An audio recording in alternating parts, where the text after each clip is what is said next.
Everybody, hope you all are fine. Open your English translation book at page number 60.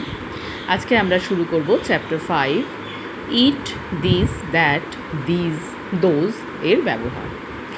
এই শব্দগুলো তোমরা আগেও শুনেছো এবং পড়েছো, এর মানেগুলো তোমরা নিশ্চয়ই জানো। ইট মানে ইহা, দিস মানেও ইহা বা এটা, দ্যাট মানে ওটা বা উহা, দিস মানে এইগুলি বা এগুলি, দোজ মানে ওইগুলি বা ওগুলি। দেখো তাহলে ইট আর দিস এগুলো কোনো কিছু আমাদের কাছাকাছি আছে সেটা বোঝাতে একটা জিনিস যেটা এটা ইহা ইত্যাদি সেটা বোঝাতে আমরা ইট আর দিস ব্যবহার করি।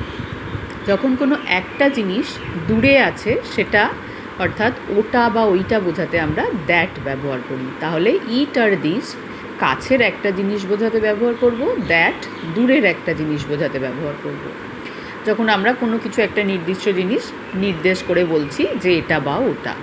আর দিজ আর দোজ হচ্ছে এই দুটোর প্লুরাল নাম্বার, অর্থাৎ কাছে যখন একের বেশি জিনিস থাকবে অর্থাৎ এইগুলি এগুলি বলবো আমরা, তখন আমরা দিজ বলবো।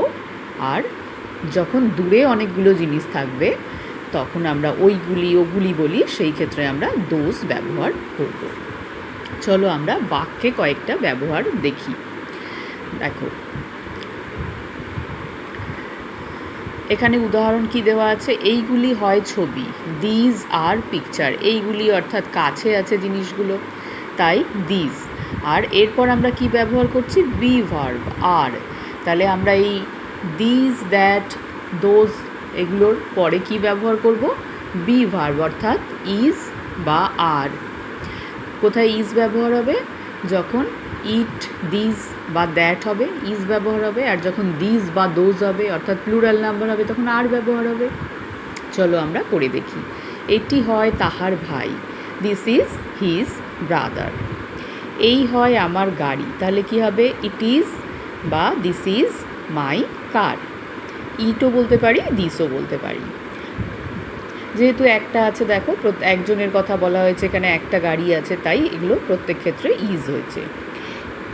ইহা হয় তোমার বই, কী হবে, ইট ইজ ইয়োর বই বা this is your book, sorry it is your book, আমি বই বলে ফেলেছি ভুল করে। ইট ইজ ইয়োর বুক বা দিস ইজ ইয়োর বুক। এটা ছিল তাদের বাড়ি, এটা তোমরা বাদ দিয়ে দেবে, এটা পাস্ট টেন্স আছে, সেটা তোমরা আর একটু বড় হয়ে শিখবে। এই হয় আমার বন্ধু, কী হবে তাহলে, দিস ইজ মাই ফ্রেন্ড। এটি হয় একটি গাছ, কী হবে, ইট ইজ আ ট্রি। এইগুলি হয় মাছ, দেখো এইগুলি আছে কাছে এবং অনেকগুলি, তাহলে দিজ হবে। আর যেহেতু প্লুরাল নাম্বার বা অনেকগুলি বোঝাচ্ছে তাই আর হবে ইসের পরিবর্তে, তাহলে দিজ আর ফিশ। ওইগুলি ছিল বিড়াল, এটা তোমরা বাদ দেবে যেহেতু ছিল আছে। এর পরেরটা দেখো, ওই ছেলেটি হয় আমার ছাত্র, তাহলে ওই ছেলেটি, that boy is my student. ওই মেয়েটি হয় আমার বোন, that girl is my sister. দেখো ওই দূরে আছে ছেলেটি বা মেয়েটি তাই দ্যাট ব্যবহার হয়েছে, আর যেহেতু একজন ছেলে বা মেয়ের কথা বলা হয়েছে তাই ইজ ব্যবহার করা হচ্ছে। এটি হয় আমার কুকুর, দিস ইজ মাই ডগ বা ইট ইজ মাই ডগ। ওই ছেলেগুলি ছিল দুষ্টু, আচ্ছা এটা যেহেতু ছিল আছে তোমরা বাদ দেবে, পরের 13-এ চলে যাও। এই গাছগুলি হয় লম্বা, এই গাছগুলি, তাহলে দিস ট্রিজ আর টল। এই ফুলগুলি হয় লাল, দিস ফ্লাওয়ার্স আর রেড। এটি হয় একটি ছাতা, দিস ইজ অ্যান আমব্রেলা। ওই ছেলেগুলি ছিল ছাত্র, এটাও ছিল আছে বাদ দিয়ে দেবে। তারপর কি আছে, এই পেয়ারাগুলি হয় সাদা, তাহলে এই পেয়ারাগুলি, দিস গুয়াভাস, সরি এটা পেয়ালা আছে মানে কাপ, পেয়ারা নয়, দিস কাপস আর হোয়াইট। এইগুলি কালো জামা, এইগুলি তার মানে দিজই হবে, দিজ আর ব্ল্যাক শার্টস।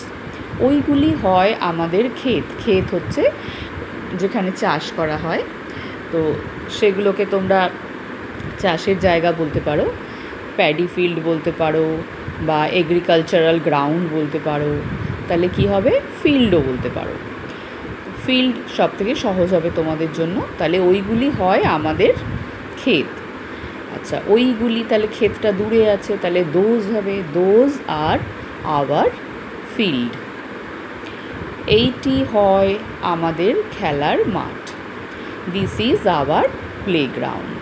এই হয় তোমার বোতল। দিস ইজ ইয়োর বোতল বা ইট ইজ ইয়োর বোতল। ওইগুলি হয় আমাদের দোকান। Those are our shops. আর এই ক্ষেতটা তোমরা এগ্রিকালচারাল গ্রাউন্ডও বলতে পারো, যেরকম বললাম সেক্ষেত্রে হবে those are our agricultural ground. তো এইভাবে এগুলো সুন্দর করে তোমরা তোমাদের বইতে পেন্সিল দিয়ে লিখে ফেলবে। কোথাও বোঝার সমস্যা হলে ক্লাসে জেনে নেবে। সবাই ভালো থাকবে, বাই।